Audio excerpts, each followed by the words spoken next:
ഇനി ബ്ലാക്കായി കളിക്കുമ്പോൾ പഠിക്കാവുന്ന മറ്റൊരു മികച്ച ഓപ്പണിംഗ് ആണ് Slav defence. d4 d5 c4 c6. White d4 കളിച്ച് സെന്ററിൽ സ്ഥാനം ഉറപ്പിക്കുന്നു. തുടർന്ന് c4 കളിച്ച് ബ്ലാക്കിന്റെ d5 പാവിനെ സമ്മർദ്ദത്തിലാക്കുന്നു. അതിനു മറുപടിയായി ബ്ലാക്ക് c6 കളിക്കുന്നു. ഈ നീക്കത്തിന്റെ പ്രധാന ആശയം വളരെ ലളിതമാണ്. d5 പാവിന് അധിക പിന്തുണ നൽകുന്നതിനൊപ്പം ലൈറ്റ് സ്ക്വയർ ബിഷപ്പിന്റെ വഴിയും തുറന്നുതന്നെ വയ്ക്കുന്നു. ഇതാണ് സ്ലാവ് ഡിഫെൻസിന്റെ ഏറ്റവും വലിയ പ്രത്യേകതകളിലൊന്ന്. Knight c3 knight f6. White നൈറ്റിനെ c3 യിലേക്ക് വികസിപ്പിക്കുന്നു.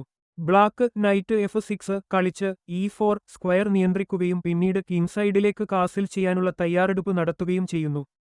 വൈറ്റ് രണ്ടാമത്തെ നൈറ്റിനെയും f3 യിലേക്ക് വികസിപ്പിക്കുന്നു. ബ്ലാക്ക് e6 കളിക്കുന്നു. ഇതോടെ നമ്മൾ സെമി സ്ലാവ് എന്നറിയപ്പെടുന്ന വളരെ സോളിഡായ ഒരു സെറ്റപ്പിലേക്ക് കടക്കുന്നു. e6 പാവ് d5 പാവിന് കൂടുതൽ പിന്തുണ നൽകുന്നതിനൊപ്പം ഡാർക്ക് സ്ക്വയർ ബിഷപ്പിന് വികസിക്കാൻ വഴിയൊരുക്കുകയും ചെയ്യുന്നു. വൈറ്റ് e3 കളിച്ച് സെന്ററിനെ ശക്തമാക്കുന്നു. ബ്ലാക്ക് നൈറ്റിനെ d7 യിലേക്ക് വികസിപ്പിക്കുന്നു. ഇവിടെ നിന്ന് നൈറ്റിന് സെന്ററിനെ പിന്തുണയ്ക്കാനും പിന്നീട് ആവശ്യമനുസരിച്ച് f6 അല്ലെങ്കിൽ b6 ഭാഗത്തേക്ക് മാറാനും കഴിയും. വൈറ്റ് ബിഷപ്പിനെ d3 യിലേക്ക് വികസിപ്പിക്കുന്നു.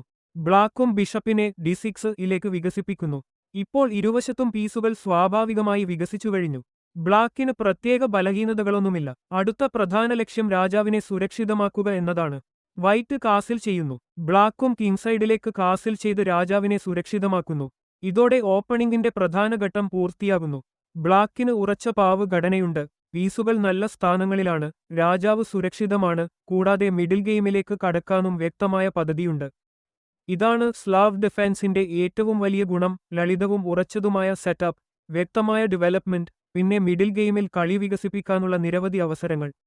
അതുകൊണ്ടുതന്നെ തുടക്കക്കാർ മുതൽ ലോകോത്തര താരങ്ങൾ വരെ ഉപയോഗിക്കുന്ന വിശ്വസനീയമായ ബ്ലാക്ക് ഡിഫെൻസസിലൊന്നാണ് സ്ലാവ് ഡിഫെൻസ്.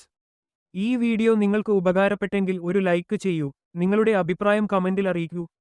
ഇത്തരത്തിലുള്ള കൂടുതൽ ചെസ് ട്യൂട്ടോറിയലുകൾ, ഓപ്പണിംഗുകൾ, ടാക്ടിക്കുകൾ, എൻഡ് ഗെയിം പാഠങ്ങൾ എന്നിവയ്ക്കായി ചാനൽ സബ്സ്ക്രൈബ് ചെയ്ത് ബെൽ ഐക്കൺ അമർത്താൻ മറക്കരുത്.